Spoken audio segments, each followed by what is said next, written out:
Hello बच्चों, आज मैं आपको ज्ञानदीप के विविध घड़ियों के बारे में बताऊंगी। प्राचीन काल में लोगों को घड़ी की आवश्यकता नहीं होती थी। सूर्योदय के साथ उनका दिन प्रारंभ होता था और सूर्यास्त के साथ समाप्त हो जाता था।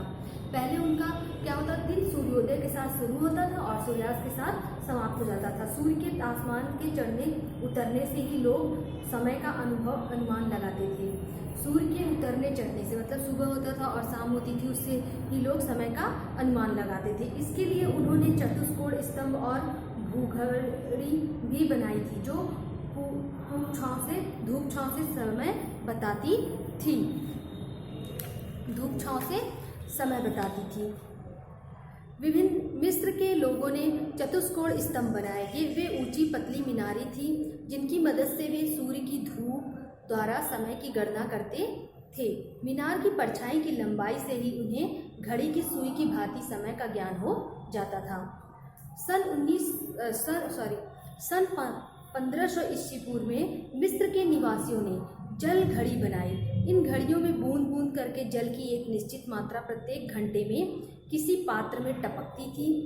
कुछ उच्च श्रेणी की जल घड़ियों में 1 घंटा पूरा होने पर घंटी भी बजती थी।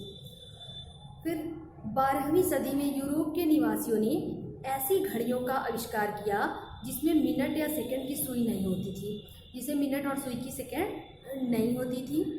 इनमें डायल भी नहीं होते थे। इन घड़ियों में प्रायः एक निश्चित समय अंतराल पर घंटी बजती थी। प्रातः ये घड़ियाँ चर्च और मठों में पाई जाती थी। ये घड़ियाँ चर्च और मठों में पाई जाती, वहाँ देखिए उसमें सेकंड की सुई नहीं होती है, केवल वो 1 घंटे बाद घंटियाँ बजती हैं। प्रायः ये घड़ियाँ चर्च और मठों में पाई जाती थी। इनका प्रयोग पूजा का समय बताने के लिए किया जाता था।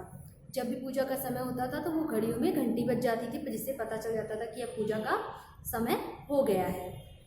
स्प्रिंग वाली घड़ियों का आविष्कार सन 1510 में पीटर हेनलेन ने किया। इन घड़ियों को अलमारी की पट्टी या तख्ते पर लगा देते थे। इन घड़ियों को अलमारी की पट्टी या तख्ते पर लगा देते थे। उस समय ये घड़ियाँ संभ्रांत एवं उच्च वर्ग के लोगों के घरों में मिलती थी। यह संपन्नता की निशानी मानी जाती थी। मशहूर वैज्ञानिक गैलीलियो ने जब देखा कि कैथेड्रल की सभी झूमर एक साथ एक ही गति से समान दूरी पर झूलते हैं, झूमर की जो एक साथ एक ही गति से समान दूरी पर झूमते हैं, उन्होंने उसकी गणना की और पाया कि सबका समयांतराल भी समान है। सन 1656 में हॉलैंड निवासी क्रिश्चियन ओजोन ने पेंडुलम घड़ी का आविष्कार किया, जो घंटे और मिनट तक का सही समय बताती थी।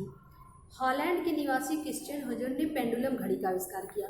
पेंडुलम घड़ी का आविष्कार किसने किया? हॉलैंड निवासी क्रिश्चियन ओजोन ने।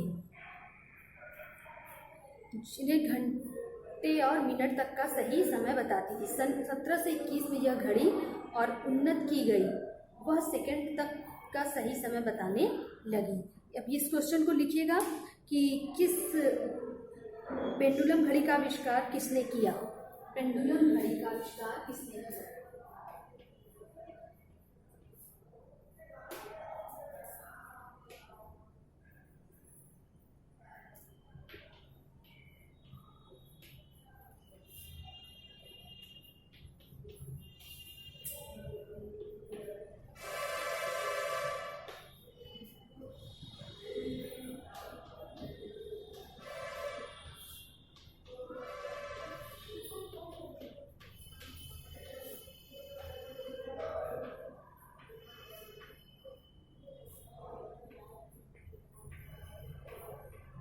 इसका उत्तर है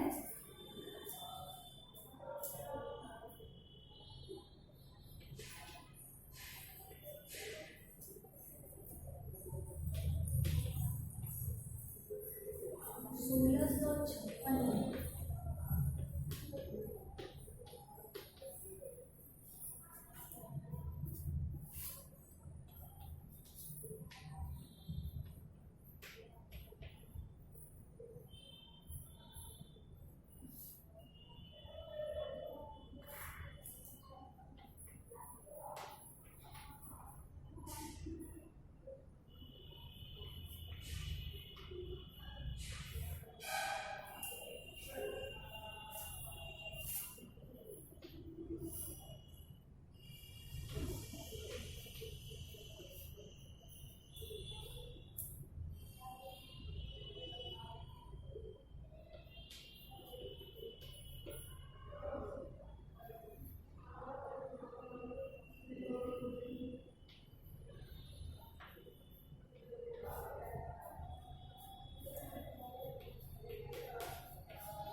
आविष्कार किसने किया?